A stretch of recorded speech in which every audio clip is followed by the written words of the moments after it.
Dnyanada. Yes. कशी आहेस? I am good. निवांत. खूप गोष्टी चालू आहेत तुझ्या आयुष्यात आणि आज आम्हाला खूप एक वेगळीच ज्ञानदा भेटणार आहे असं मला तरी वाटतंय. आता ते तुला वाटतंय म्हणजे ते खरंच असेल actually. I can C through. Yes. Already like आता असा माहोल झाला होता, एकदम शांत चित्त झालं होतं. Correct correct. भेटलीस का स्वतःला? मला प्रचंड आवडतं बिझी राहायला, मला प्रचंड आवडतं काम करायला. आणि जेव्हा सुट्टी असते तेव्हा डेफिनेटली माझ्या फॅमिली बरोबर, माझ्या आप्तेष्टांबरोबर, माझ्या फ्रेंड सर्कल बरोबर वेळ घालवायला मला आवडतं. आणि तीच ज्ञानदा आहे. तिच्या लोकांमध्ये आणि तिच्या कामामध्ये व्यग्र असणारी किंवा त्या सगळ्या गोष्टींवरती प्रेम असणारी आणि त्याच्यातनं पॉझिटिव्हिटी मिळवणारी मे बी हीच ज्ञानदा आहे.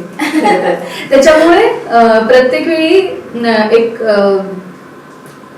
ज्ञानदाची एक वेगळी बाजू मला दिसत असते. आणि प्रत्येक वेळी मला स्वतःलाच कधी कधी असं एक सरप्राईज मिळतं की ओ अच्छा हे केलं की ज्ञानदाने, ओ अच्छा अशी रिॲक्ट झाली ज्ञानदा. किंवा उलटही की ज्ञानदाने असं at that particular point of time असं वागायला नको होतं किंवा इथे ती काहीतरी बेटर करू शकली असती. सो हे एक स्वतःशी ओळख किंवा स्वतःला भेटणं हे वेळेपरत्वे वेगळ्या वेगळ्या पद्धतीने होत असतं आणि ते त्या फ्लोमध्ये झालेलं मला जास्त पटतं किंवा मी तशीच आहे. म्हणजे तुला बघून एका क्षणाला असं वाटतं की ही किती शांत आहे आणि एका क्षणाला असं वाटतं की नाही नाही नाही बोलते.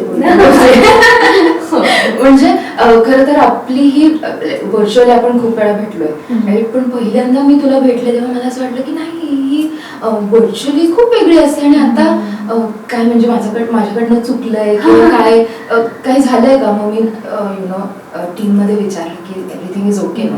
लाईक हा everything is okay, this is not. So definitely प्रत्येक माणसाचे वेगळे पैलू असतात आणि प्रत्येक वेळेस आपण स्वतःलाच नव्याने भेटत असतो. आणि मला असं वाटतं तीच लाईफ आहे, तीच जर्नी आहे ज्ञानदा. आणि त्यातूनच स्वतःला आपण सावरत असतो, त्यातूनच स्वतःला घडवत असतो. आणि घडवता आपण कुठेतरी पोहोचतो आणि आपल्याला असं वाटतं की आता पोहोचलो. पण तेव्हा एखादा असा क्षण येतो की नाही यार, नॉट येट. तर असं तुझ्या आयुष्यातला कुठला तो क्षण आहे तो सांग. नॉट येट हे मला असं वाटतं माझा स्वभाव बघता आणि किंवा माझी थॉट प्रोसेस आहे ती बघता नॉट येट हे मला सतत वाटत नाही. मी त्या बाबतीत I know myself very well की मी कुठेतरी पोहोचले की अरे बापरे आता पुढे काय, हे झालं आता पुढे काय चा विचार मी सतत करत असते. त्याच्यामुळे नॉट येट हा विचार माझ्या डोक्यात सततच असतो, नेहमीच असतो. आणि मला असं वाटतं क्रिएटिव्ह माणसं कधी असे सॅटिस्फाईड नसतातच. मग बरोबर ते आयुष्यातलं कुठलाही घटक असू दे, सॅटिस्फॅक्शन क्रिएटिव्ह माणसाच्या आयुष्यातच नाही. किंवा सॅटिस्फॅक्शन म्हणण्यापेक्षा म्हणजे काय म्हणू ते एक सेन्स ऑफ अचीवमेंट असते ना, ती अशी पटकन येत नाही. किंवा आता हे झालं, आता अजून काहीतरी, आता अजून काहीतरी. आणि मला असं वाटतं म्हणजे आपल्या इंडस्ट्रीत आपण म्हणजे हे आपण अनुभवलंच किंवा अनुभवत आहोत. पण मला असं वाटतं बाकी कुठल्याही याच्यामध्ये आता तू साधा म्हणजे तू कॉर्पोरेट जॉब जरी करत असेल किंवा कुठेही तरी तुला आता किंवा आपल्या सेटवरती आपण एवढे असिस्टंट्स बघतो, हे बघतो ते म्हणजे त्यांचं ड्रीम किंवा त्यांची थॉट प्रोसेस तीच असते ना की एक अजून काही अचीव नाही झालेला, लाईक नॉट येट. मला आता मी असिस्टंट डिरेक्टर आहे तर मी असोसिएट डिरेक्टर कधी बनेन, मग मी डिरेक्टर कधी बनेन, मग एक्झॅक्टली मग ह्या प्रोजेक्टवर काम कधी करेन. मग त्या ती एक प्रोसेस ना खूप सुंदर प्रोसेस आहे. आणि त्यातून आपण जे घडत असतो ना स्वतःला त्यात मजा आहे असं मला वाटतं. तर ज्ञानदा मला शेअर कर ना की आपण म्हणजे मला वाटतं प्रेक्षकांना तो क्षण जाणून घ्यायला खूप आवडेल ज्या क्षणी तुला कळलं की एक ड्रीम असतं प्रत्येक माणसाची की मला हे करायचं मला ते करायचं आणि एखादी आवडीची गोष्ट आणि ऍक्टिंग ही एक अशी गोष्ट आहे की कोणीतरी म्हणणार नाहीये तुला की जसं म्हणतात ना की तुला डॉक्टर बनायचं आहे तुला हे बनायचंय मे बी आत्ताचे पेरेंट्स बोलत असतील बिकॉज आता जेन अल्फा जे म्हणजे ते त्यांना प्रत्येकाला म्हणजे आता जर मी कुणाला जरी भेटले ना आणि त्यांना जर छोटं बाळ आहे तर ते म्हणणार की माझ्या बाळाला घेऊ शकतात का ऍड मध्ये माझ्या बाळाला ऍड मध्ये घेऊ शकतात का किंवा ऍक्टिंग मध्ये घेऊ शकतात का आणि मला असं वाटतं की अरे जगू द्या त्याला आत्ताच तो आलाय म्हणजे पृथ्वीवर टेकलाय फक्त तो थांबा कारण का आता माझं पर्स्पेक्टिव्ह कसं झालंय it's not about the physical aspect any more yes it's about seeing through it correct आणि all I can see is a soul which is here to have an experience have a human experience त्याला जगू दे त्याला लगेच कशात तरी ढाळताय पण नंतर मग परत स्वतःलाच कंटेन करावं लागतं की म्हणजे खूप बोलावंसं वाटतं त्या पेरेंट्सला की थांबा हे वय नाही पण त्यांचे अम्बिशन्स असतात त्या बाळाला अजून माहितीही नाही की त्याचं काय आहे राईट पण त्यांचे अम्बिशन्स असतात आणि ते फुलफिल करण्यासाठी मग मुलांना घालतात आणि ते लहान लहान आपल्या सेटवरची मुलं तू बघितली असेल if you work with child artist इतके मॅच्युअर असतात करेक्ट म्हणजे मला असं वाटतं की ह्या वयात मी काय करत होते हा प्रश्न सतत पडत राहतो त्यांच्यासोबत काम करताना आणि अजून बरेच चाइल्ड आर्टिस्ट होते बरं तो इतका मॅच्युअर होता की म्हणजे सीन कसा वाचायचा कसे डायलॉग्स बोलायचे कसं हे त्याचं सगळं रेडी असायचं आमच्या पहिले आणि तो सेटवर इतका प्रोफेशनल आता काय करायचंय आता मग असं ना म्हणजे फॉर द प्रोफेशनल स्टफ छान वाटतं बघायला पण ऍज अ ह्युमन बघितलं ना की मग मला असं वाईट वाटायचं की अरे ह्याचं खेळण्याचं वय आहे अरे याचं बागडण्याचं वय आहे मस्ती करण्याचं वय आहे धडपड पडायचं वय आहे त्याच्यात he is taking care of his skin तो त्याची हाईट किती आहे बघतोय त्याला कुठे लागत तर नाही आहे ना बघतोय त्याला कुठे पिंपल तर येत नाही आहे ना बघतोय ह्या सगळ्या गोष्टी ना माझ्या खूपच म्हणजे आत्ता मला खूप हेवी जातात तर basically coming back to the point की तो क्षण सांग जेव्हा तुझे जे अम्बिशन्स होते तुझ्या ज्या गोष्टी होत्या की मला ऍक्टर बनायचे आणि ते फायनली ते साकारण्यात आलं तो कॉल जो होता तुझ्यासाठी तो त्या कॉलचा क्षण कसा होता in terms of your emotions how did you go through it माझ्या आयुष्यात ना कुठलीही गोष्ट अशी ठरवून आता मला हे करायचं आहे आणि now I have to work on it आणि मग काहीतरी असं नाही झालंय अशी कुठलीच गोष्ट मी कधीही केलेली नाहीये प्रत्येक गोष्ट फ्लो मध्ये झाली आहे म्हणजे गो विथ द फ्लो हा मोटो आहे कदाचित माझ्या लाईफचा पण माझ्या घरात कलेचं वातावरण म्हणण्यापेक्षा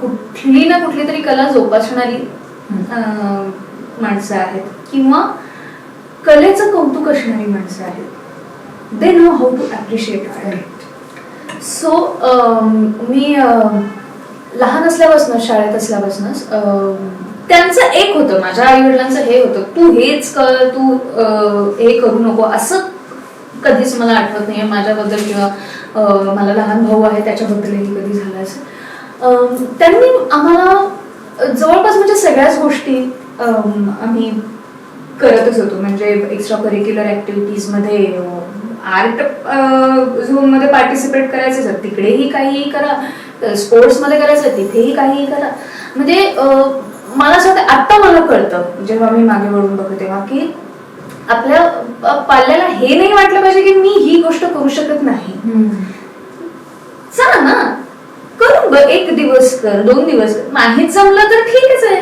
पण ट्रायच केलं नाही असं व्हायला करेक्ट आणि ही थॉट प्रोसेस किंवा हा this kind of support is so important for like आपल्यासारख्या माणसांसाठी एव्हरीवन. आणि त्याच्यामध्ये जर अनसपोर्टिव्ह लोक भेटली तर मग खूप डिफिकल्ट राहते ती जर्नी. तर तुझ्या जर्नीमध्ये असं कोणी आहे का की तुला खूप पाहिजे होतं त्या माणसाचा सपोर्ट पण असं झालं की नाही होते?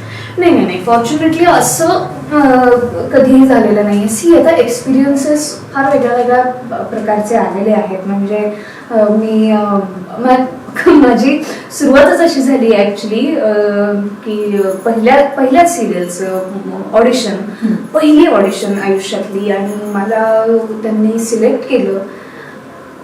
आमचं ॲग्रीमेंट झालं. दुसऱ्या दिवशी आम्ही शूटला पुण्या मुंबईत आम्ही शूट करत नव्हतो, थोडं आउटस्कर्ट्सला आम्हाला शूटला जायचं होतं. आणि I started packing my bags वगैरे. तेव्हा माझं वय किती होतं? 20 वर्ष. ती माझी आयुष्यातली पहिली ऑडिशन. बरं, पहिलीच ऑडिशन मी दिली आणि मी सिलेक्ट झाले ह्याचा आनंद होता तो वेगळाच. आनंद पण होता आणि कुठेतरी ते रिअलाइज पण होत नव्हतं. करेक्ट. सो ते सगळं झालं आणि आदल्या दिवशी कळलं की मला शूटला नाही जायचंय, मला मुंबईला जायचंय. आणि परत सगळ्यांच्या ऑडिशन्स होणार आहेत आणि कास्टिंग प्रोसेस परत होणार आहे. तो सगळं अगेन तू म्हणालीस तसं की बाकीचे खूप प्रॉस्पेक्ट्स असतात जे नंतर आपल्याला कळतातच म्हणा, पण तेव्हा जेव्हा सुरुवात असते तेव्हा काहीच कळत नाही आपल्याला असं का चाललंय किंवा हे असं का करतोय. जे प्रोडक्शन पॉइंट ऑफ व्ह्यू वगैरे आपण म्हणतो तो तेव्हा आपल्याला काही कळत नाही. आणि पूर्ण कास्ट चेंज झाली. So entire cast got replaced. आणि तेव्हा मला बाकीच्यांचं असं काही तसं दिसत नव्हतं किंवा अशा रिॲक्शन्स मला हे होत नव्हते. तेव्हा मला हिट झालं की मी का रिकास्ट झाले, मला का रिप्लेस केलं गेलं. आणि मग मी तो विचार करायला लागले की मी कुठे कमी पडले आहे किंवा माझ्या दिसण्यात काही प्रॉब्लेम होता का मी त्या कॅरेक्टरला जात नव्हते. कुठल्या गोष्टी आहेत, काय गोष्टी असतात. पण ती एक ऑडिशन मी जी दिली तिथून मला म्हणजे तिथे जी काही मला लोक भेटली, जी कोणी माणसं भेटली, काही क्रिएटिव्ह, काही प्रोडक्शन पीपल, त्या ऑडिशन थ्रू वेगळ्या वेगळ्या अजून 4 ऑडिशन जनरेट झाल्या. तर ती प्रोसेस तुला माहितीच आहे. पण मग तिथे मग जिथे आपण म्हणतो ना की ते मगाशी म्हणालो तसं नॉट येट, हे तिथे पहिल्यांदा माझ्या डोक्यात आलं की चल ठीक आहे, हे नाही झालं, हे का नाही झालं वगैरे त्या गोष्टींचा विचार केला, वाईट वाटलं, हर्ट झाले. सगळ्यात आधी आल्या पहिल्या प्रोजेक्टला हे असं काहीतरी विचित्रच आहे ना हा एक्सपिरियन्स. म्हणजे तेव्हा आता आपण ह्या सगळ्या गोष्टी डायजेस्ट करू शकतो, तेव्हा आपल्याला त्या गोष्टी माहितच नसतात. अशा पद्धतीने जेव्हा सुरुवात होते तेव्हा आपल्याला असं ओके हे असं होतं, फाईन, चला आता काय पुढे. Which is a very good attitude I think. कारण का त्या क्षणाला तो प्लॅटो हिट झाल्यावरती परत बॅक टू झिरो न जाता त्या एक्सपिरियन्स सकट पुढे जाणं खूप महत्वाचं आहे. आणि आय थिंक तू गेलीस, which is a very good. मला ते एक कॉम्पिटिटिव्ह स्पिरिट माझ्यात आहे. मात्र म्हणजे बीट एनिथिंग, कुठलीही गोष्ट, ही एखादी गोष्ट मला जमली नाही तर ती करायच्या मागे मी सुरू होते माझी thought process. I don't know Y, I don't know how, पण ते होतं. आणि त्याच्यात तसंच मग पुढच्या काही ऑडिशन्स वगैरे येत गेल्या आणि असं करत मला पहिली सिरियल मिळाली की तिथून माझा प्रवास सुरू झाला. लवली. तू म्हणालीस की हर्ट झालं, हे झालं, ते झालं. How did you come out of that hurt? What was the motivation? तू म्हणालीस की तू राईट, तू करतेच असते, पण एक प्रोसेस, राईट, तर ती प्रोसेस सांग ना. कारण का बरेच जण असतात त्यांना ती प्रोसेसच कळत नाही. म्हणजे आपण म्हणतो की खूप स्ट्रॉंग आहे, बट त्याला त्या स्ट्रेंथला पण ना एक प्रोसेस लागते, राईट. की काही मेडिटेशन्स करतो किंवा ॲफर्मेशन्स करतो किंवा काही आपल्या डिवाइनवर विश्वास असेल तर त्या विश्वासाला सरेंडर होतो. What was it for you? तुला माहिती का, एक मी आता उलट माझं रिडिंग वगैरे खूप कमी झालंय, वाचन खूप कमी झालंय, तेवढा वेळ मिळत नाही किंवा शाळा कॉलेजमध्ये असताना स्पेशली मी बरंच वाचन करायचं किंवा as compare to this moment मी तेव्हा जास्त रिडिंग करायचे उलट. आणि म्हणजे हे आता खूप म्हणजे पुस्तकी वाटतं हे सगळं ऐकायला, पण तेव्हाच मी आपलं सिक्रेट नावाचं पुस्तक वाचलं होतं. तुला माहितच असेल, पॉवर ऑफ मॅनिफेस्टेशन हे तुझ्यापेक्षा चांगलं कोण सांगणार. पण तिथून ना हे एक गोष्ट आहे ना, अगदी म्हणजे FY पासनं वगैरे ते एक माझ्या डोक्यात बसलं होतं की everything happens for a good reason. Not only reason, everything happens for good reason. ह्याच्यामध्ये काहीतरी चांगलं आहे. काय आहे ते आता नाही कळणार, तुला नंतर कळेल, पण आहे काहीतरी चांगलं आहे. Very mature thought. आणि ते हे बघ कसं आहे की आता हे आत्ता शांतपणे बोलणं ही फार वेगळी गोष्ट आहे. तेव्हा आत्ता माझं वय काय आणि तेव्हा माझं वय किती होतं. सो आणि प्लस तेव्हा ना जो अगेन हे कितपत बरोबर आहे का चूक आहे ते मला आता कळत नाहीये, पण तो अँगर पण होता ना. फायर एनर्जी असते जी फायर एनर्जी तर होतेच, पण रिजेक्शन मुळे आलेला अँगर पण असतो तेव्हा डोक्यात, आणि मग तो दुसऱ्या डोक्यात ठेवण्यापेक्षा युटिलाइज इट. एक्झॅक्टली. ती फायर एनर्जी आहे ना, बऱ्याच लोकांना युटिलाइज करता येत नाही. ती जर चांगल्या पद्धतीने चॅनलाइज केली ना, the same has happened with me as well. Because come if you are in an acting business no, तुम्हाला रिजेक्शन्सला जास्त सामोरं जावं लागतं more than the yes. So प्रत्येक वेळेस राग येतो, आणि नंतर स्क्रीनवर जेव्हा बघतो ना, आणि मग काय मी केलं होतं याच्यापेक्षा बेटर, एक सेल्फ कॉन्फिडन्स, ओव्हर कॉन्फिडन्स नाही, पण आपली स्वतःला एक माहिती असतं ना एक थोडंसं, पण मग आपल्याला कळतच नाही तो कुठला मुद्दा होता ज्यामुळे मी नाहीये त्या जागेवर. एक्झॅक्टली. आणि बऱ्याच वेळा कळत नाही, बऱ्याच वेळा कळतात म्हणून जास्त राग येतो. म्हणजे खूप खूप अप्स अँड डाऊन्स आहेत या प्रवासामध्ये. पण ती फायर एनर्जी जसं तू म्हणलीस, जर ती व्यवस्थित प्रॉपर जागेवरती जर चॅनलाइज केली ना आपण, तर I think it can make wonders. Correct. कारण तेव्हा ना ते एक सतत असतं आपल्या डोक्यात की म्हणजे मला करायचं आहे हे, आणि कसं करायचंय, काय करायचंय, काय चूक, काय बरोबर, ह्या गोष्टीचा विचारच करू नये त्यावेळेस. मला असं वाटतं की तेव्हा म्हणजे साधी गोष्ट म्हणजे आता एक एक्झाम्पल म्हणून तुला सांगते. आता लहान असताना आपण आपल्या आई वडिलांकडे हट्ट करतो, तेव्हा आपल्याला माहिती आहे का हट्ट करणं ही गोष्ट तितकीशी बरोबर होईल.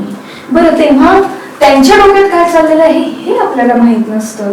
आपण कुठल्याही गोष्टीचा सारासार विचार वगैरे आपण लहान असताना कधीच केलेला नाही. पण आपल्याला जी गोष्ट हवी असते ते एक लहान मूल आपल्या आई वडिलांकडनं ते कसं काढायचं ते लहान मुलाला कसं काय माहित असतं.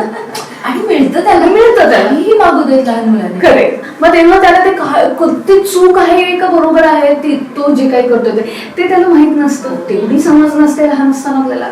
मग हेच आपण मोठं झाल्यावर मग आपण अति विचार करण्यापेक्षा ना, पडू दे आपण, चुकू दे आपण, ते प्रयत्न त्या फायर मध्ये ती जी फेज असते ना, ती फेज खूप इम्पॉर्टंट असते असं मला वाटतं. तेव्हा काय चूक काय बरोबर हे विचार करत बसण्यापेक्षा you have to be action oriented at that point of time.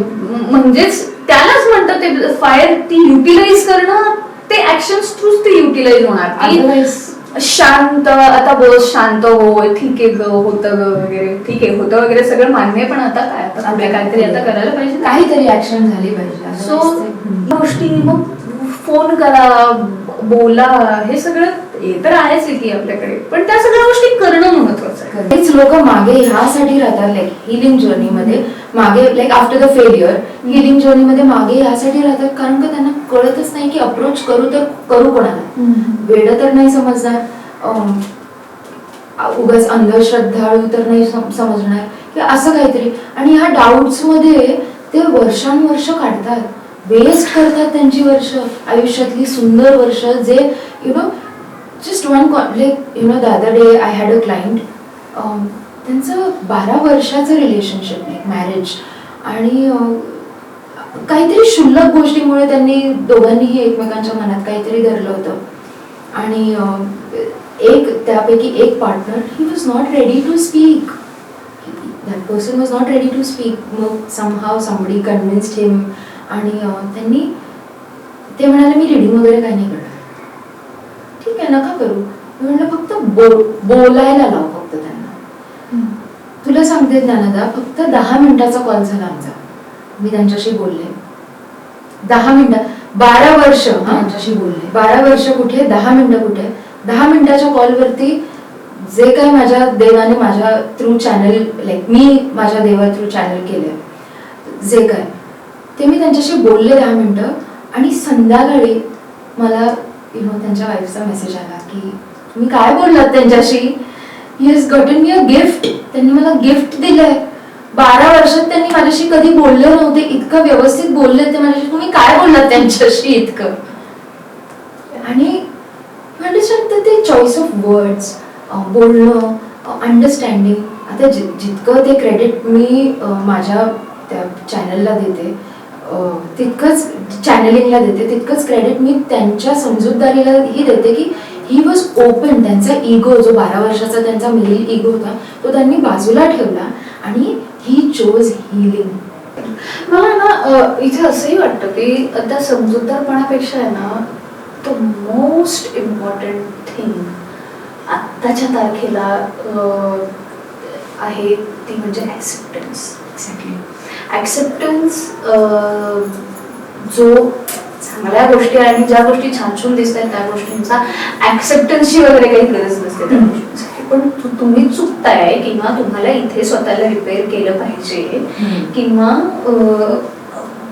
In any form, म्हणजे तुमची थॉट प्रोसेस चुकतीये, तुमचं वागणं चुकतंय, किंवा तुमची बॉडी लँग्वेज चुकतीये, किंवा काहीही असू दे, तो ॲक्सेप्टन्स फार गरजेचा आहे. तो जिथे आपल्याला ग्रास्प करत नाही तिथेच आपण कुठेतरी इथे चुकतोय. मोस्ट ऑफ द केसेस मध्ये हेच होतं ना की जे तुमच्या अगेन्स्ट चाललंय तर त्याच्याशी जर फाईट केलं तर तो रेझिस्टन्स क्रिएट होतो, आणि रेझिस्टन्स जिकडे आहे तिकडे त्रास होतोच होतो.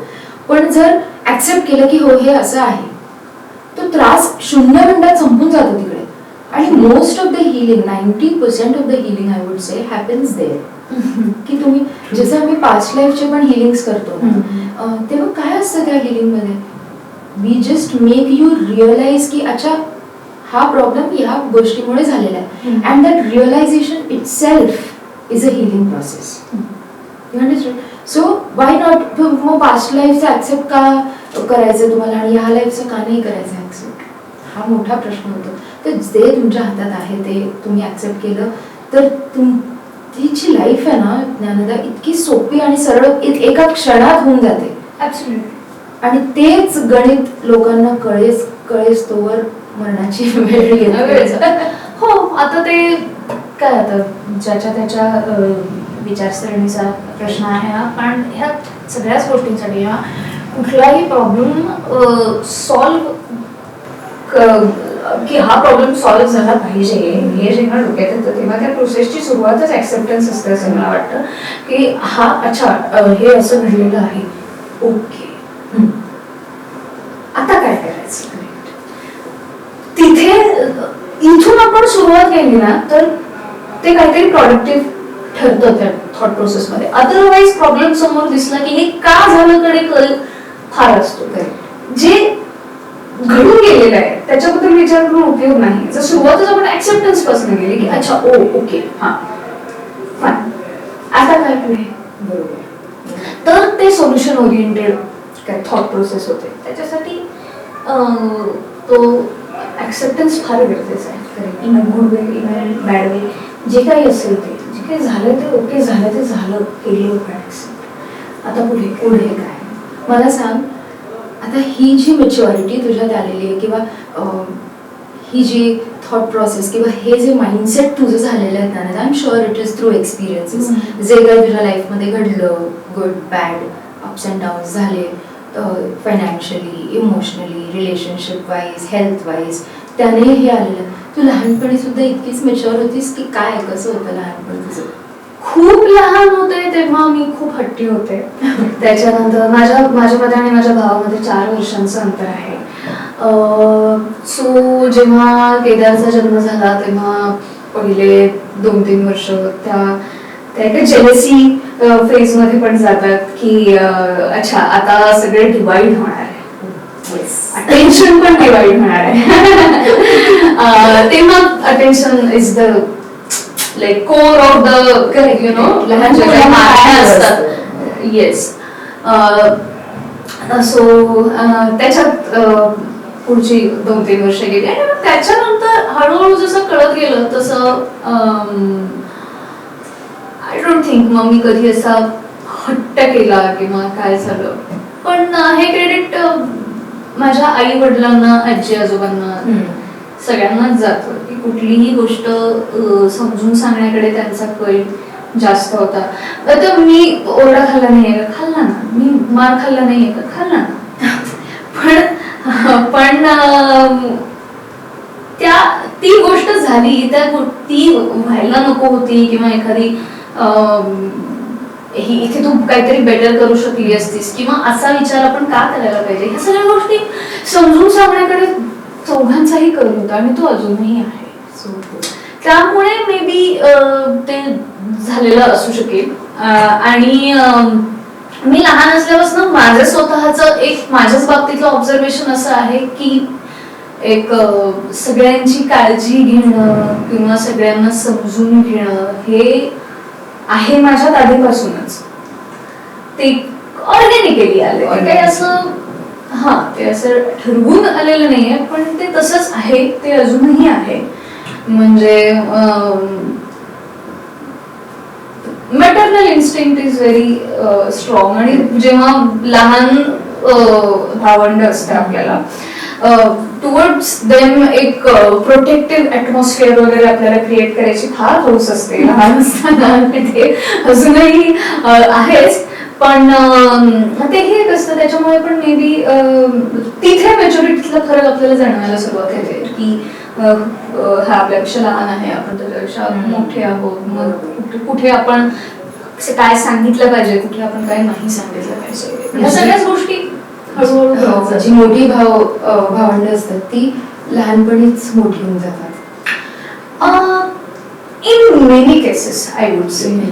Not in every case, but in many cases. Correct. अशी काहीतरी छान आठवण सांग ना तुझी की स्कूल मधली एखादी खूप छान आठवण तुझी, ज्याने तुझं मन म्हणजे एकदम हॅपी झालं ऍज अ चाइल्ड, तुझं मन खूपच खुश झालंय. माझ्या शाळेत ना मी लहान असल्यापासूनच मला अभ्यासात इंटरेस्ट नव्हता का, तसा अजिबात नाही. मला अभ्यास करायला आवडायचं, मला शाळेत जायला आवडायचं, कॉलेजमध्ये जायला आवडायचं. कॉलेजमध्ये असताना आम्ही एकांकिका वगैरे नाटक हा प्रवास सुरू झाला, त्यामुळे अटेंडन्स कमी झाला. ते सगळं झालं नाही असं नाही, पण शाळेत म्हणजे मला बापरे ते एखादं लेक्चर वगैरे, शाळेत आपल्याला लेक्चर वगैरे नसायचं, हा तास भूगोलाचा, हा तास इतिहासाचा.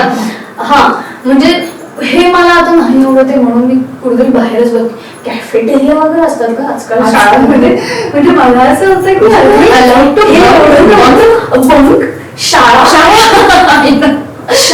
पॉसिबल गोष्ट आहे ही.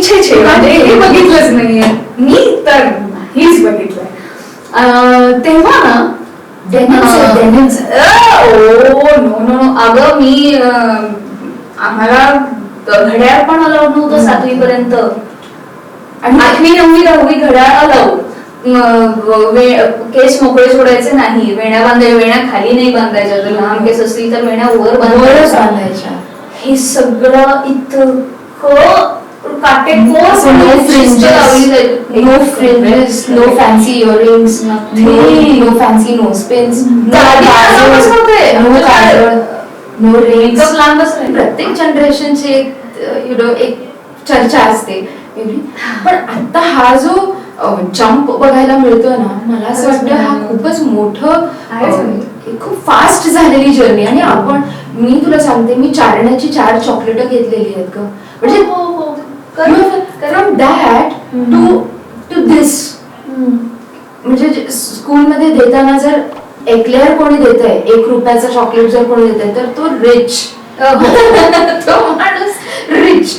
So coming back to our point, मी जेव्हा शाळेत होते तेव्हा काहीतरी स्पेशल गोष्ट होती. ती स्पेशल गोष्ट अशी होती ना की माझ्या बाई स्पर्धा वगैरे एखादी असेल, आमच्या शाळेत पण व्हायच्या स्पर्धा आणि इंटर स्कूलला आम्हाला बाहेरही पाठवायचेच.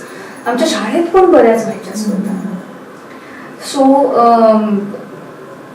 मला आमच्या बाई येऊन सांगायच्या की आता ही स्पर्धा येणार आहे ना, आता हे येणार आहे ना, असं मग तू या स्पर्धेत भाग घेणार आहेस, कुठली स्पर्धा, तू you name it I participate.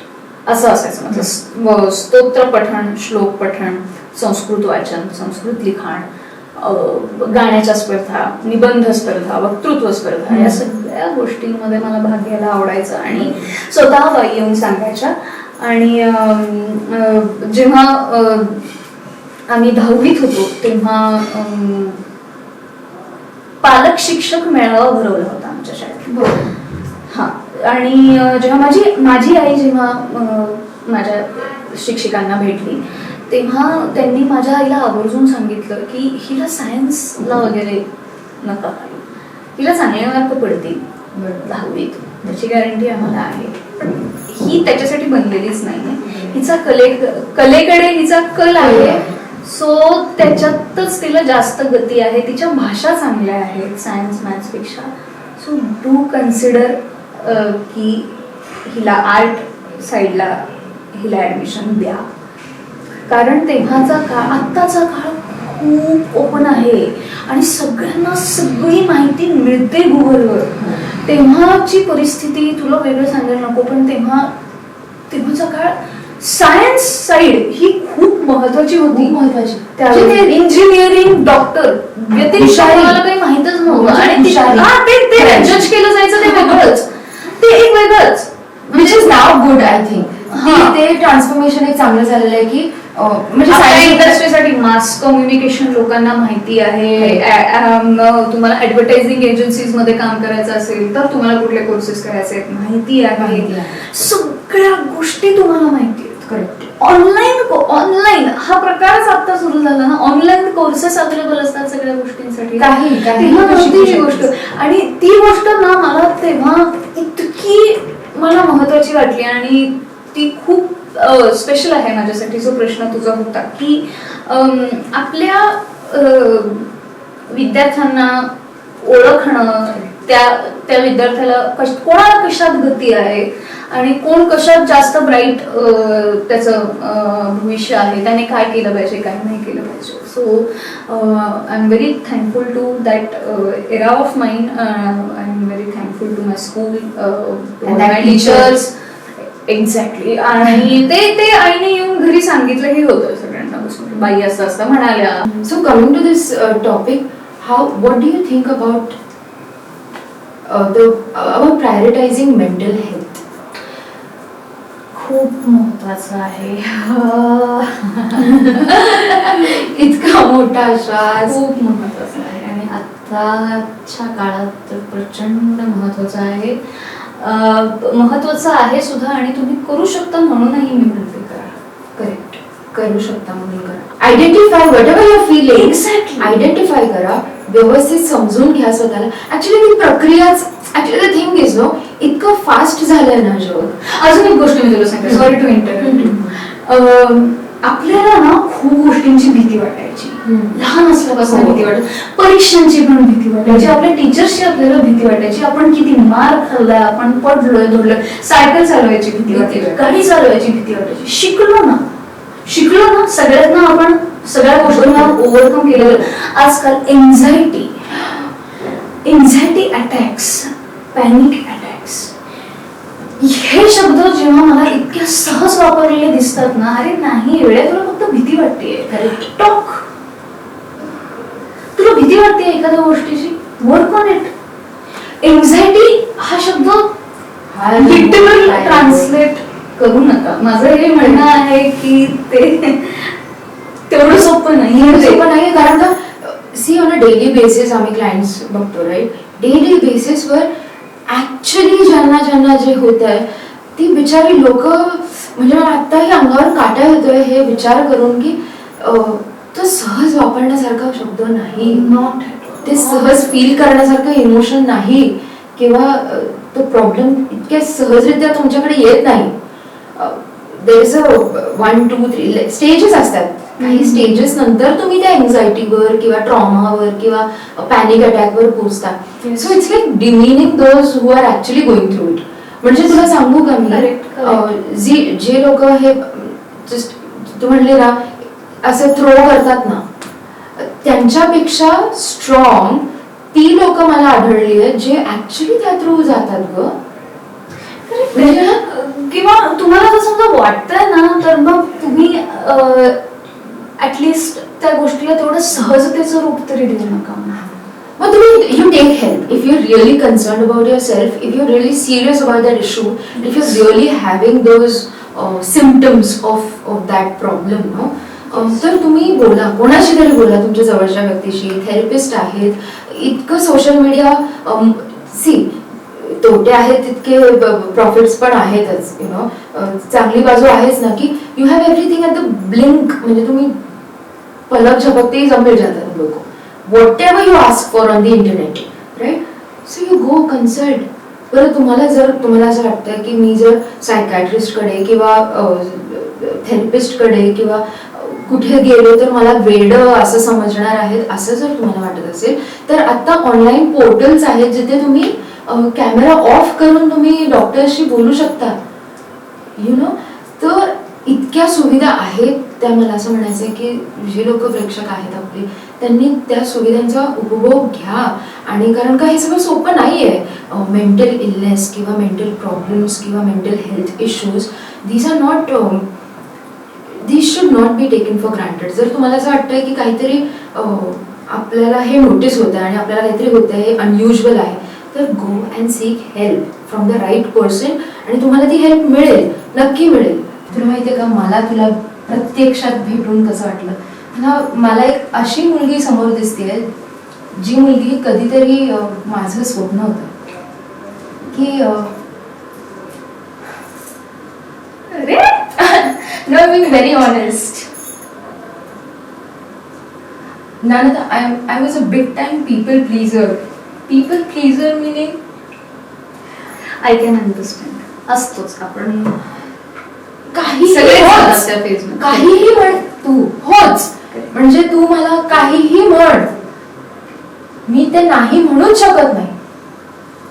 But again life experiences असतात आणि त्यातून आपण घडत जातो, शिकत जातो. आणि त्यातून मी आता कुठेतरी 100 पैकी 2 गोष्टींना मी नो पण तेही नॅचरली येत नाही ग. I have to prepare my self की नाही म्हणायचं साली, हे तुला पटणारं नाहीये, हे आला नाही म्हणायचं. There is a lot of preparation that goes behind it. So ती जर्नी ना, no towards no, it's a very difficult journey for somebody who is a die hard people pleaser, right. आणि तुला भेटून ना मला खूप छान वाटतंय, एक अशी एनर्जी आल्यासारखी वाटतेय ज्ञानदा. खरंच थँक्यू सो मच. मला असं वाटतं की my dream self is sitting right in front of me, जिला एकदम करेक्ट माहिती आहे की काय करायचंय, काय नाही करायचंय, हे झालं तर काय करायचं, ते झालं तर काय करायचंय. अशी कुठेतरी भरसटणार नाही किंवा अशी कुठेतरी लॉस्ट नाही होणार. You really an inspiration for me in this moment right. Yes Dnyanada, coming to next session, खूप सुंदर सेशन. आपण यु नो एक सेगमेंट आहे आता आपल्याकडे. Sorry, talking about mental health जे आपण मगाशी बोलत होतो. सो मी हेही एक करते बरं का की आपण फार, म्हणजे मी काही थेरपिस्ट नाही किंवा मी काही सायकियाट्रिस्ट नाही किंवा सायकोलॉजिस्ट नाही, पण जेव्हा एखाद्या व्यक्तीची वल्नरेबल साईड जेव्हा मला दिसते ना, तेव्हा किंवा ती तुम्हाला दिसत असेल किंवा दिसली की ती म्हणजे, किंवा आता तुझ्या डोळ्यात पाणी आलं किंवा तुला रडावंसं वाटतंय, लेट देम बी.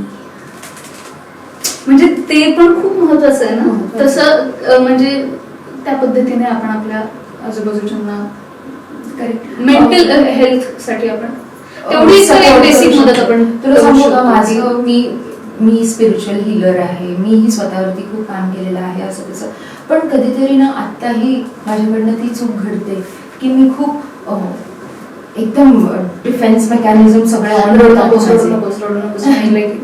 नाही म्हणजे कोणीतरी जर मला काहीतरी सांगतंय आणि त्यातला एक पॉइंट जर मला हे करणार असेल, ऑफेन्सिव्ह असेल वगैरे, तर मी एकदम शस्त्रच निघतात माझे डायरेक्ट, आणि ते मला असं वाटतं कुठेतरी तो माझा ट्रॉमा रिस्पॉन्स आहे. कारण का मी सगळं I have just been like I have been like available. म्हणजे जर कोणीतरी माझ्या बांगड्या म्हणलं की किती छान बांगड्या, हो घे ना, किती माझं फेवरेट असलं तरी हो घे ना, आणि मला काही वाटायचं नाही. पण नाव आय एम लाईक हो का, थँक्यू. हे मी शिकले ग, आणि मला असं वाटतं माणूस म्हणून ना ती माझी खूप मोठी प्रगती झालेली आहे ज्ञानदा. आणि तुला आज मला खरंच भेटून मला खूप छान वाटतं, कारण का स्क्रीनवर नाही कळत ग, तो माणूस नाही कळत, अजिबात नाही कळत. आपण खूप जजमेंटल होऊन जातो, तितक्या पुरतं त्या चौकटीपुरतं जजमेंटल होऊन जातो. पण प्रत्यक्षात जेव्हा मी आता तुझ्याशी बोलते, मला इतकी मला बरेच प्रश्न होते कदाचित, आणि ते सगळे तू ऑटोमॅटिकली ते सगळे डिझॉल्व्ह केलेस with your clarity.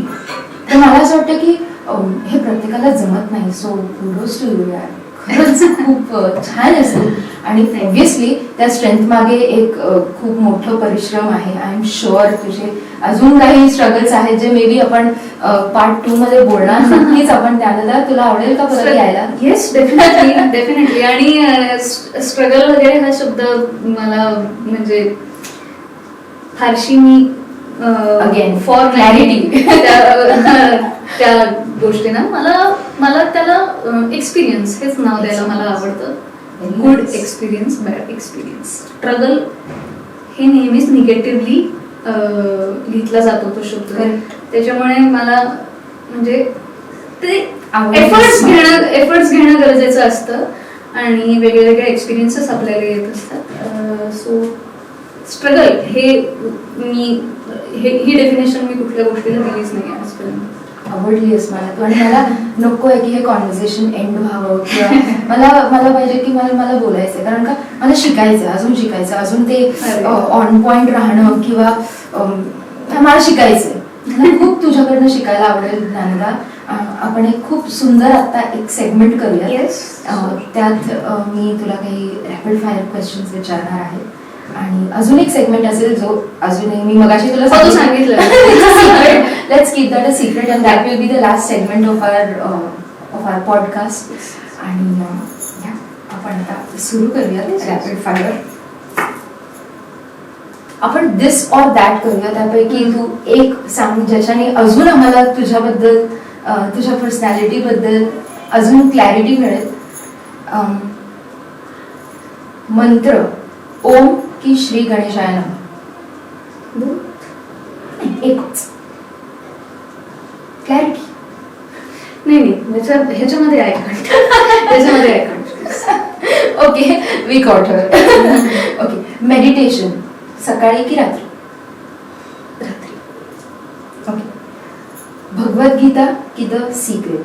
Obviously there is no comparison, but अच्छा दोन्ही गोष्टी मी फार वेगळं शिकवलेलं आहे. सो त्या दोन्ही गोष्टी खूप महत्त्वाच्या आहेत. बीच और माउंटेन्स? बीच. क्रिस्टल्स और मेडिटेशन? मेडिटेशन. फास्टिंग और साइलेंस? सायलेन्स. लवली. मेडिटेशन की योगा? मेडिटेशन. भजन की मॅनिफेस्टेशन सॉंग्स? भजन. तुला कुठल्या मोडॅलिटीज माहिती आहेत? तर रेकी की pranic healing? Reiki. Lovely. Thank you so much Dnyanada. खूपच शॉर्ट अँड स्वीट होता, बट इथेही आम्हाला कळलं की मल्टिपल क्वेश्चन्समध्ये सुद्धा मेडिटेशनचा जो निश्चय आहे तुझा, तसं तू करतेस का मेडिटेशन? अगेन हे बघ, तुला सांगू का, मेडिटेशनची पण डेफिनेशन प्रत्येकाची वेगळी आहे. तू मगाशी म्हणालीस की मी जेव्हा काम करते तेव्हा मी शांत असते. Exactly. That is your meditation. Exactly. मला एखादं शांत गाणं मी हेडफोन टाकून मी ऐकलं तरी मला खूप बरं वाटतं, किंवा मी अगदी शांत बसले काहीच करत नाही तरी मला बरं वाटतं. मेडिटेशनच्या तर वेगळ्या वेगळ्या पद्धती आता त्यात सर्वश्रुत आहेत खरं तर. मला मेडिटेशन माहीत नाही आहे असं कोणी नाही आहे त्याच्याबद्दल. लेजिट मेडिटेशन करणं तर म्हणजे ते मदत करतच आपल्याला. प्रत्येकाच्या मी वेगळ्या वेगळ्या मेडिटेशनच्या पद्धती बघितल्या आणि माझी ही एक वेगळी पद्धत आहे. दॅट डझंट मीन मेडिटेशन एक लेजिट गोष्ट नाही आहे असं नाही आहे. मेडिटेशन हे शास्त्रशुद्ध मेडिटेशन करणंही आलं पाहिजे आणि ते जेव्हा वेळ मिळेल तुम्हाला तेव्हा ते केलं पाहिजे. खरंच खूप आनंद मिळतो, शांती मिळते, चित्त शांत होतं. आणि तुमची जी काय प्रत्येक माणसाची एक ट्रान्सफॉर्मेटिव्ह जर्नी सुरू असते, त्या जर्नीला खूप साथ मिळते मेडिटेशनने. कारण का with meditation you are being with your self. तुम्ही स्वतः सोबत राहताय. एरवी तुम्ही पूर्ण जगासोबत राहताय, इकडे तिकडे इकडे तिकडे. तुमचं माइंड इकडे, तुमचा हार्ट तिकडे आहे. तुम्ही स्वतःसोबत, म्हणजे मी बऱ्याच क्लायंट्सला जेव्हा विचारते ना की तुम्ही स्वतःला किती वेळ देता, हा असा प्रश्न, म्हणजे हा कॉन्सेप्ट आहे हे, हा व्हॉट राईट. सो तो वेळ देणं खूप महत्वाचं. आणि अर्लियर मलाही काही ह्याबद्दल माहीत नव्हतं, पण जेव्हा when I started actually practicing things तेव्हा मला कळला त्याचा इम्पॉर्टन्स. आणि खरंच लाईफमध्ये खूप मोठे मोठे चेंजेस येतात ग या सगळ्याने, आणि खूप सुंदर चेंजेस येतात. तर आय थिंक एव्हरीबडी एक काहीतरी स्पिरिच्युअल गोष्ट किंवा प्रॅक्टिस प्रत्येकाने करावी. मी हेही सांगेन की तुम्ही ज्या ठिकाणी राहताय ना ती वास्तू सुद्धा तुम्ही पॉझिटिव्ह केली पाहिजे तितकीच. म्हणजे मी असं म्हणत नाही की तुम्ही पूजा अर्चा हे होम हे हवन करा आणि असं, तर मी हे नाही सांगत आहे. पण तुम्ही ज्या प्रकारे वागता किंवा तुम्ही ज्या वाईब्स देताय ना त्या गोष्टी खूप मॅटर करतात ती जागा पॉझिटिव्ह करण्यासाठी. सो तेही तितकंच करावं. Dnyanada, coming to the very last segment of our wonderful podcast. खूप सुंदर झाला आहे खरं तर पॉडकास्ट, आणि ह्या सेगमेंट नंतर तो एंड होणार आहे याचं मला वाईट वाटतं, पण एक्साइटमेंट आहे. कारण का हा पॉडकास्ट तुझ्या फॅन्सपर्यंत पोहोचणार आहे, इतक्या सुंदर गोष्टी ते शिकणार आहेत. सो मी तुला ऑलरेडी थँक्यू म्हणते. कारण का thanks to you to Sayali actually. कारण आज तू आता हे बघ अगेन, आज तू मला जी कॉम्प्लिमेंट दिलीस ती ह्याच्या आधी मी नव्हती ऐकली. हा म्हणजे आता अगेन सो ही ज्ञानदाचीच एक बाजू तुझ्यामुळे मला कळलेली आहे. त्याच्यामुळे थँक्स टू यू टू.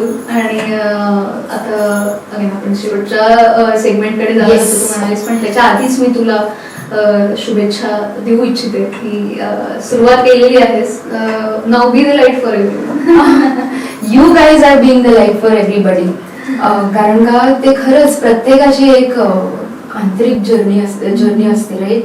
प्रत्येक जण काही ना काही थ्रू जात असतो आणि त्यातनं स्वतःला घडवत असतो, पडत चढत कसं काय होईना स्वतःला उभं करत असतो. आणि काही लोकांना ते उभं राहता येत नाही ग, आणि आपण त्या लोकांसाठी we are trying to be the light. So I think you are going to gain a lot of blessings. खूप मुली ज्यांना स्ट्रेंथची गरज आहे, ज्या पीपल प्लीजिंग करतात, ज्यांना क्लॅरिटी नाही आहे, त्यांना तुझ्याकडनं खूप क्लॅरिटी मिळणार आहे. आणि thank you so much for that. And now coming to the last segment. Dnyanada, आपण तुझ्या आईवडिलांबद्दल काहीच बोललो नाही. सो आत्ता ह्या क्षणाला तुला फक्त डोळे मिटायचे आहेत आणि मनापासून, you understand what I am trying to say, मनापासून त्यांच्याजवळ तू व्यक्त हो. डोळे बंद कर आणि त्यांच्यासमोर तू व्यक्त हो. आणि ती ज्ञानदा आम्हाला दिसू दे जी कोणालाच कधी दिसलेली नाहीये. ओके, करूया.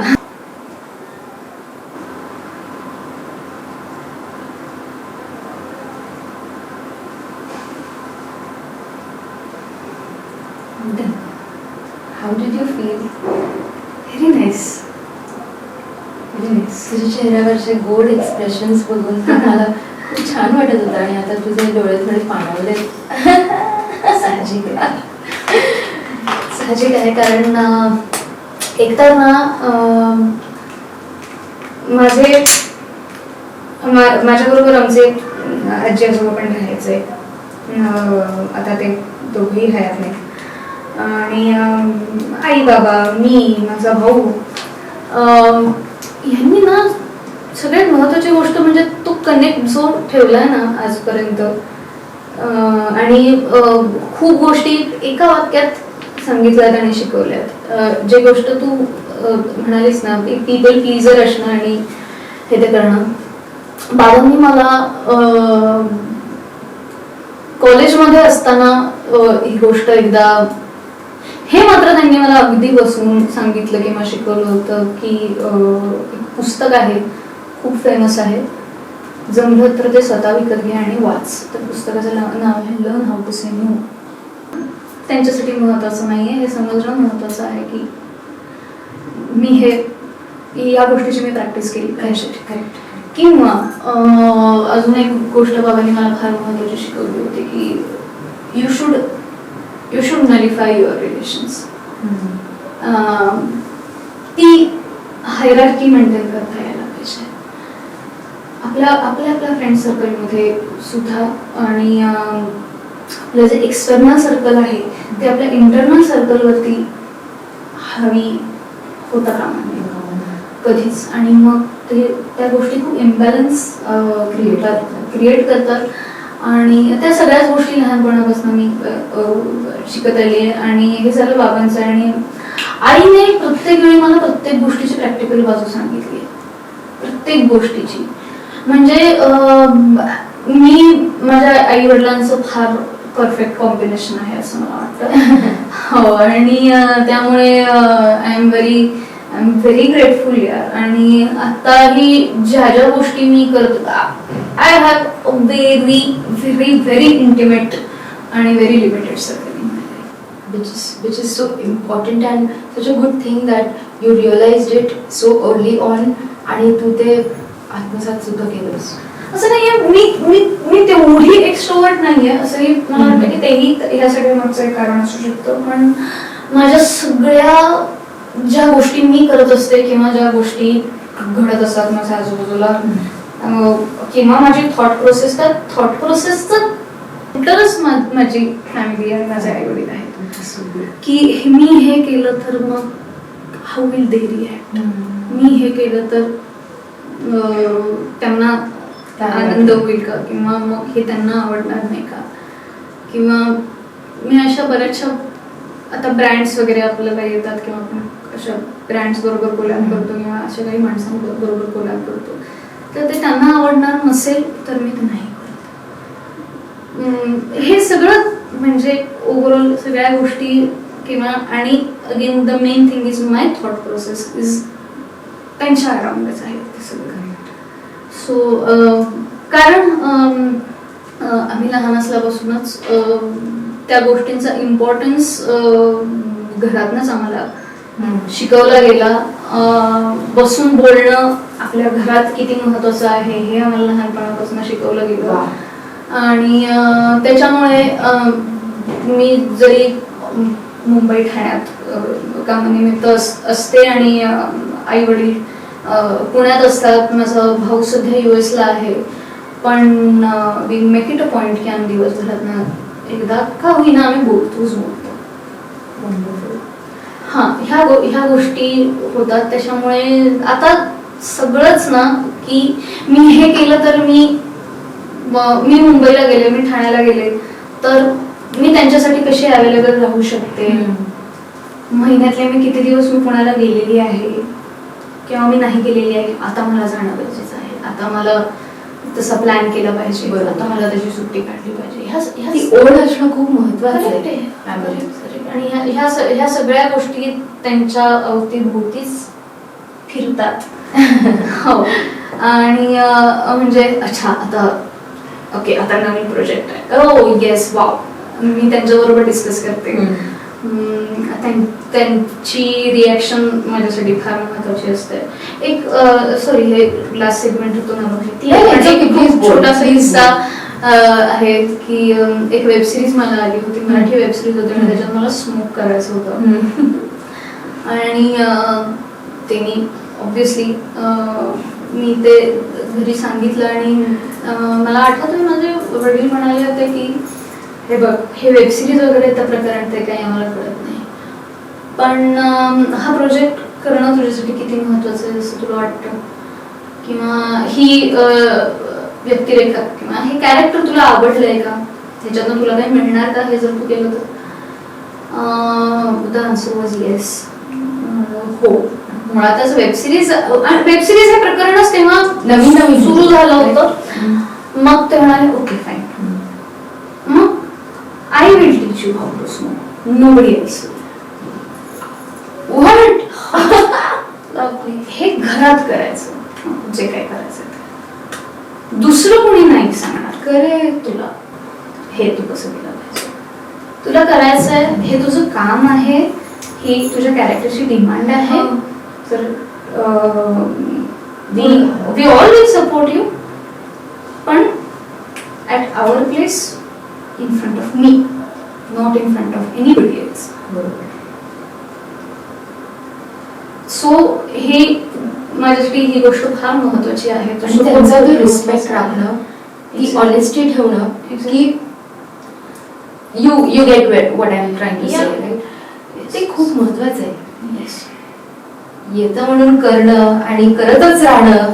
ट्रू, करूच शकतो ना, का नाही करू शकत. इंडस्ट्रीमध्ये आहोत आपण, खूप वेळ लांब असतो, काहीही करू शकतो आपण, कुठल्याही गोष्टींना ऍडिक्ट होऊ शकतो. It is very easy for us.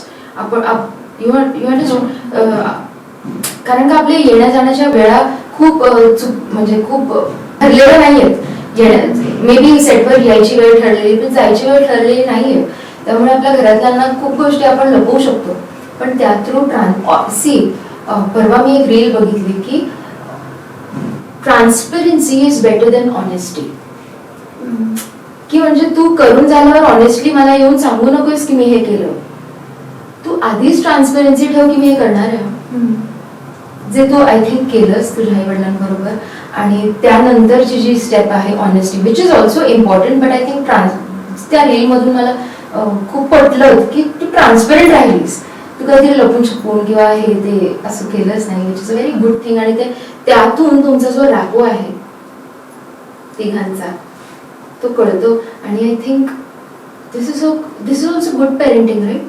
मार पण खाल्लोय, ट्रान्सपरन्सी ही ठेवली आहे आणि सगळंच काही शेअर केलंय, रिस्पेक्ट आहे, प्रेम आहे, सगळंच आय थिंक गुड. या आपले कर्तव्य निभवतो ते तर खूप महत्वाचं आहे. You should know your responsibilities also very. त्याचं ओझं नाही वाटलं पाहिजे आपल्याला, पण मनापासून केलं, प्रेमाने केलं की ओझं नाही वाटत. आणि कोणासाठी करतोय, आपल्याच माणसांसाठी. आणि अगेन परत इथेही ऍक्सेप्टन्सच महत्वाचं आहे की you have to accept the fact that you have certain responsibilities. Exactly. पण माझ्यावर का आहेत वगैरे हे करून चालत नाही. त्यावेळेस आहेत, ह्याच्यासाठी मला काय करायला पाहिजे, ह्याच्यासाठी you have to be ambitious. Correct. This is also very important. Very very important. Very important. कारण का कुठून येणार, you have to create streams of income. जसं माझं जेव्हा हे बंद झालं, शो बंद झाला ड्युरिंग लॉकडाऊन, प्रेमाचा game same to same star Pravah सुरू होता. 50 एपिसोड शूट केले होते आणि 8 एपिसोड अजून शूट केले होते, पण ते टेलिकास्ट नाही झाले. 50च एपिसोड टेलिकास्ट झाले बिकॉज तिथे समहाव स्टोरी एंड होत होती. आणि ऍक्च्युली ज्यावेळेस आम्ही शूटिंगला रिस्टार्ट करणार होतो, त्या रिस्टार्टच्या कॉलच्या ऐवजी मला हा कॉल आला की बंद, प्लीज इरिटेट करू नको, प्लीज गप्प बस. ह्या सगळ्या पटकन सांग. Everybody suffered. आणि तो शॉक होता ग मला, कारण का हे माहितीच नाही ना की हे बंद होणं, कारण का हॅड बिल्स टू पे. मला त्या क्षणाला माझ्या ऍक्टिंग करिअरशी काहीच घेणं देणं नव्हतं, मला त्यातून येणाऱ्या पैशाची पूर्ण घेणं देणं होतं. एक्झॅक्टली. कारण का come on, being into this responsible things, you have to pay, right? So ते सगळं मॅनेज करता करता ह्याकडे वळले आणि it is I don't think you know तो जो ट्विस्ट होता माझ्या लाईफमधला तो त्यापेक्षा बेटर असता असं मला नाही वाटत. And I don't want to exchange anything for anything. हे जसं घडलं ते तसंच घडलं पाहिजे होतं, कारण ते तसं नसतं घडलं तर हे जे आता हे जे मी उभं केलंय ना ज्ञानदा, ओव्हर 3000 क्लायंट्स झालंच नसतं ना. Again everything happens for a good reason. मग तू म्हणजे तुझ्यासारख्या व्यक्तींनी तर म्हटलंच पाहिजे की lockdown was a good thing, best thing that happened to me. कारण का मला इतका वेळ मिळाला स्वतःसाठी, इतका वेळ मिळाला की मला, कारण का जसं माझी ग्रॅज्युएशन झालं तसंच मी काम करायला लागले ग, आणि त्यानंतर म्हणजे नाहीच मिळाला वेळ. 14 वर्ष मी कामच कामच कामच हे ते ते ते. आता कुठेतरी I am touch wood, I am living a dream life. I am having my own business, I am having my own goals, I am having people who are working for me, I am working for so many beautiful souls. आणि ह्यातून मिळणारा आनंद ना मला कधीच मिळालेला नाहीये ज्ञानदा. मला इतका आनंद मला वाटलं नव्हतं खरं तर की ऍक्टिंग शिवाय मला कुठल्या दुसऱ्या गोष्टीमध्ये आनंद मिळेल. पण हे बघ ना, इट्स गॉड्स चॉईस आणि मी फक्त सरेंडर करते. Correct. And everything unfolds in its own beautiful way, in its own beautiful divine timing. And that is something that I'm embracing right now. And Be the Light सुद्धा त्यातूनच, everything that you see that I'm doing today is all the divine call. Oh, it's all the divine call. I believe this. Right? आणि I think प्रत्येकाने तो divine call जो येतो ना त्याला जर आन्सर केली ना तर ती लाईफ इतकी सुंदर होऊन जाते. ऑब्व्हियसली अप्स अँड डाऊन्स हे ते सगळं असतं. Something is better than nothing, but always की ते काहीतरी करत राहणं गरजेचं आहे. Divine plan is always better than our plan. त्यामुळे surrender, acceptance, surrender to life, these are the keys. You know, जितकं तुम्ही सिम्पल राहू शकाल ना लाईफमध्ये तितकं सिम्पल. किटकिट रिपीट रिपीट रिपीट होय होय, इट इज रिअली अनॉइंग. आणि I think beautiful life is happening and I am really grateful and I am also very grateful to you की आम्हाला तू खूप सुंदर वेळ दिलास ज्ञानदा.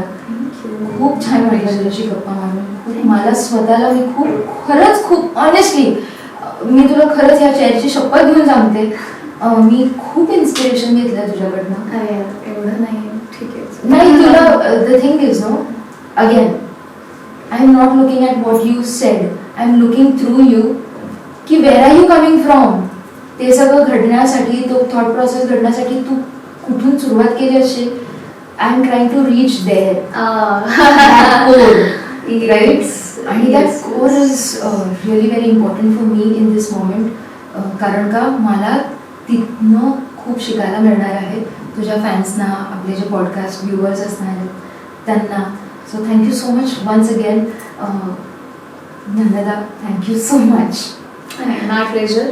आणि थँक्स टू यू टू की एवढा छान पॉडकास्ट तू कंडक्ट केलास. आणि may this channel be the light for everybody.